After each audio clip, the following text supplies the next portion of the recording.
Welcome to the Golf Business Podcast. This is PGA Master Professional Jason Rockhold, and we're going to talk a little bit today about online footprints, the importance of making sure that you maintain yours and see exactly what's going on online to make sure that whenever somebody is looking at your facility, you have your best foot forward.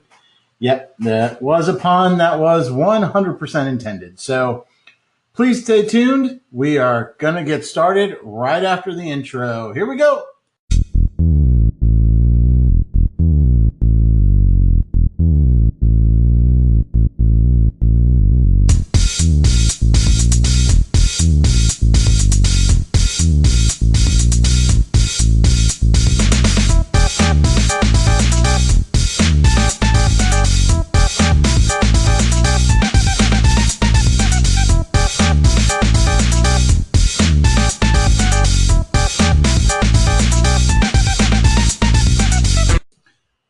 I got to tell you, I love that bass starting off, get you kicked up and going here on this Tuesday morning. Today, we're going to talk a little bit about that online footprint. We'll kind of define what an online footprint is so that you can get a good idea of where you should be looking and pretty much anywhere that is digitally placed or anywhere that's online is part of your online footprint. So one of the things that I want you to definitely think about is your social media. Now, I like to start with social media just because it's the one that everybody kind of thinks about when they think about online and what is out there, what people are talking about when it comes to your online footprint. Social media is obviously one of the easiest forms of doing that because in all terms, it's simply the word of mouth of the internet. So you have your Facebook and Instagram and LinkedIn and every other spot that you can find a place to talk with somebody and make a conversation.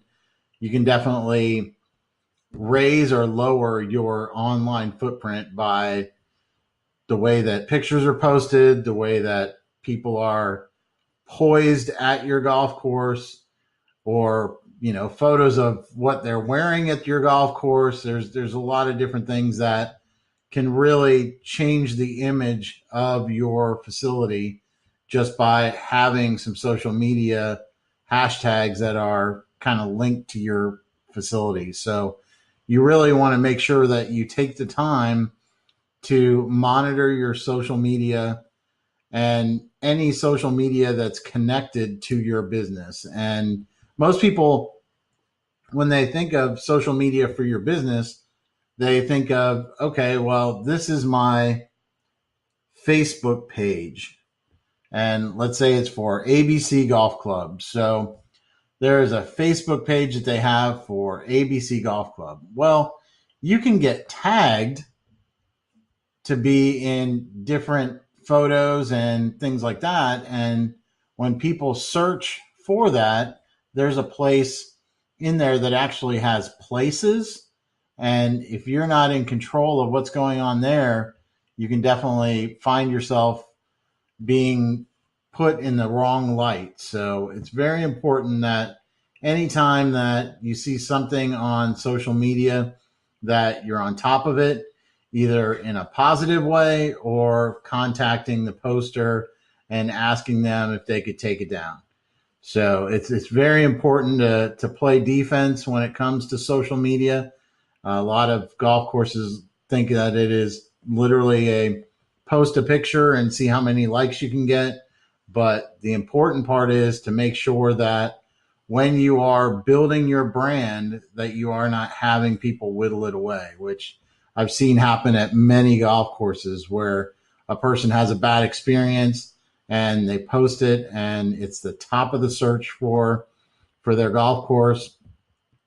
They'll post a horrible picture of an area where the maintenance people were working that day, and then that is sitting there where people are saying, oh, wow, this golf course, ABC Golf Course, is horrible. I can't believe that they have these open areas that don't have any grass. It looks like they don't care. But in all actuality, it could be a place where they were regrassing because they do care. So it's very important that you make sure that you get in front of that, put a comment on that picture and say, yes, this was a thing that we were doing. It's been planned for a year, and we're really excited about what's going to happen as we move forward. So that's a good first step, is social media. Now, the next thing that I want to talk about is online reviews. And for golf courses, they're all over the place. They can be at Golf Now, your third-party places. There are, Google itself has reviews of your facility. So you have to make sure that you are paying attention to all the different review sites that are in your area. And believe it or not, there are a lot of little review sites that actually get a lot of hits in your different markets. So it's very important to be on top of what websites in your market are actually reviewing your golf course, because if there are a few poor reviews on something that has even, let's say, 1,000 people look at it a day or even a week, and that turns them away from playing your golf course, that's a lot of money that just ran out the door because we were ignoring our online reviews that were happening. So extremely important to make sure that you are monitoring those reviews, making sure that the good ones are great, and the bad ones you are addressing with, apologies, or how can we make it better, or anything that you can do to turn around that negative vibe that is going out. And believe it or not, even if the poster that posted that poor review says something like, okay, we went on the 6th hole and there was no grass on the green. I can't believe that I played this golf course. It makes me sick that this is happening. Okay. Well, that's a horrible review, and it's a bad thing that happens. And so basically what you can say is something like, dear poster, I'm sorry that you had a poor experience. Number 6 has been a troubled green for us, and in the next couple of weeks we are addressing that through putting different chemicals on it or adding grass or whatever you're doing to make that problem go away. That will allow you to show everybody that you are on top of any issues that are there, that you are actively trying to make the golf course better, and it will definitely make you look a lot better in the long run. If those reviews go unnoticed, unchecked, or even uncommented on, the only person that gets a say in that is the poor review from that person. So it's very, very important that you get the last word when it comes to negative reviews of your golf course. And the biggest thing is, and I've seen this backfire, and I really want you to understand that there is no way to win a fight on the internet, because they will come back at you regardless of whether they're completely in the wrong or not. They have distance between you so they can type whatever they want, and it just makes you look poor on that site. So it's really, really important that you apologize for however they felt, because obviously their experience was not great. And that's what we're out there to do. We're out there to provide an amazing experience. That's what a golf course is all about. As much as we really start to think about, oh wow, well, we need to make sure that the golf course is absolutely perfect, and we need to make sure the grass is right, and we need to make sure that all of this, what we are doing is we're trying to provide an experience.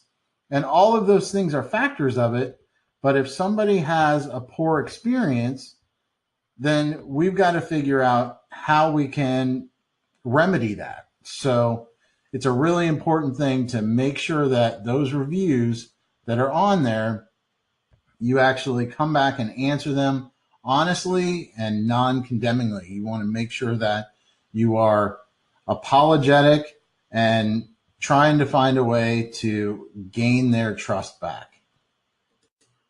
The next thing that we want to talk about is your website. Yes, it's the third one when we talk about online footprint. It is your most traveled, but the great thing about your website is you have control of what's going on your website. So it's very important that when you have your website up there, that you don't fall into a couple of the pitfalls that I see all the time. The first one is if somebody goes to the tournament list and it goes tournaments for 2015 and it's 2018, it definitely allows anybody that's on your site to go, wow, this is a dead website. This website has no activity. Nobody's paying attention to it. Or my favorite one is we have a tournament coming up in a week, which is in November or, November 2nd, and it's May 1st. So you're 6 months behind on a tournament that's in there. You have to keep on top of it. Anytime that your website looks like it's sitting dormant and nobody's paying attention, that's the minute that customer is like, wow, if they're not paying attention to their website, the first thing that everybody sees before they get to the facility, I'm scared to see the facility. So it's really important that your website is up to date. And up to date is the most important part. The next most important part is making sure that everything that's on your website is relevant. I've seen many times that websites will have random things on there that have nothing to do with the facility. And whether it is something that has to do with the owner or the manager or whatever, it doesn't have anything to do with the person that you're trying to convince to come to your golf course. Because that's all we're doing. That's what the website is. It's a welcome mat for a customer. If your website is not saying, welcome, I understand who you are, please come to our golf course, come to our facility, we'll provide an amazing experience, then you're not doing it right. So make sure that your website is up to date and it's a welcome mat for anybody that's looking to come to your facility. The last thing I'm going to say is you need to create content, or somebody needs to help you create content. And what that means is writing blogs or getting into articles that are in newspapers or on online news sources, or getting on podcasts like this one, coming on and saying a few things about your facility, what you're doing to make it better, to just get a positive viewpoint of what's going on at your facility. One of the biggest things that we fall into as operators of golf courses is we try to be reactionary. We react to everything that's going on. However, we have no proaction going on. There's no, is that even a word? Proaction? I don't know. Anyway, all right. But you have to be proactive, and that's the biggest thing. When you get out there, it is important to start putting your best foot forward, like we talked about earlier, and making your own content, making it relevant to your customer, and try to find a way to get your content to be the bridge between them and your golf course, because there are a lot of obstructions in between them and you. There are many different pitfalls. There are many different things that they could choose to do other than going and playing your golf course. And you need to build a bridge between them over all of that clutter to your facility in order to start to raise your rounds, to gain any sort of money from them, to build that relationship with that customer. You need to make sure that you are building that positive thought in their mind that when they go to the facility, they are going to have an amazing experience. And I know I've talked about it a little bit before in this podcast, but it's so important that your primary focus is the customer has an amazing experience. That's the biggest thing, because everything else is pretty much gravy when that happens.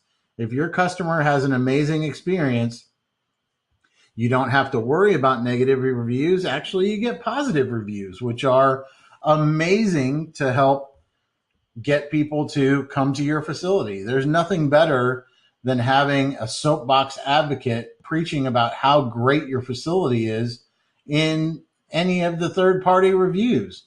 You go on Golf Now or something, and I'm not sponsored by Golf Now, so please don't take it that way. But if you go on Golf Now and you see that there are 5 reviews from different golfers that say, I had an amazing experience when I went and played that golf course. That makes that customer that is reading those reviews say, wow, if these people had a great experience, then there's a really good chance that I'm going to. So the biggest things that I want you to really focus on when it comes to that is really try to get that content out and try to make it be up to date. Try to get it out as frequently as possible, as consistently as possible. And as you can tell and know with these podcasts that I put them out every Tuesday, that consistency will allow you to start to grow a following. And it's very important that you make sure that you keep consistent with your brand and the direction that you're trying to go with it. I know you're saying, oh my goodness, there's so much stuff that I have to do in addition to my normal business that I have to pay attention to. Well, that's where Rockhold & Associates can help. We can come in, sit down with you, and give you a guide on how you can better maintain your online footprint through social media, websites, articles, you name it. We will help you find a better path, and we can even do it for you. We have different levels of service that we offer, all the way to basically being your marketing department that's outsourced to make sure that everything that we can do for your business is getting customers into the door and making sure that they have an amazing experience at your facility. So I'm going to give you a couple things that you can do really quickly to give yourself a good idea of what's happening on your online footprint. And believe it or not, a lot of people don't do this, but it's something that you really need to do, and that's Google yourself. I know it sounds weird. Why would I Google the place that I work at, or Google even your own person to see what's actually being listed when somebody searches? Now, I don't want you to restrict yourself to Google either, because Bing is a good search engine that people are doing things through. Yahoo. I just want you to realize that even though Google is by far the biggest search engine out there, there are other ones that can actually affect your business. So make sure that you figure out the different search engines that are pretty prevalent in your area, and go ahead and find out how you look on there. So that's where we're going to end it today. If you have any additional comments or would like to continue the conversation, please hit me up on Twitter at jrockgolf, or on Instagram, you can direct message me at rockholdgolf.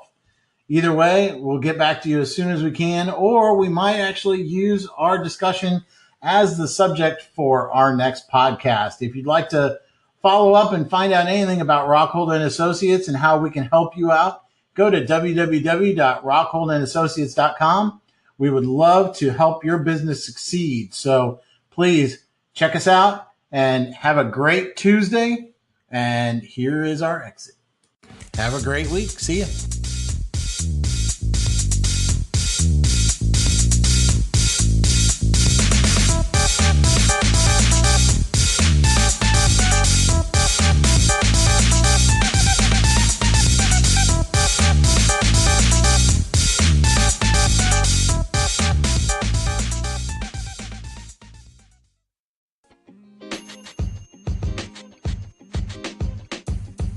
The podcast you just heard was recorded with Anchor. If you want to make your own, download the Android or iOS app completely free from anchor.fm/podcast. That's anchor.fm/podcast.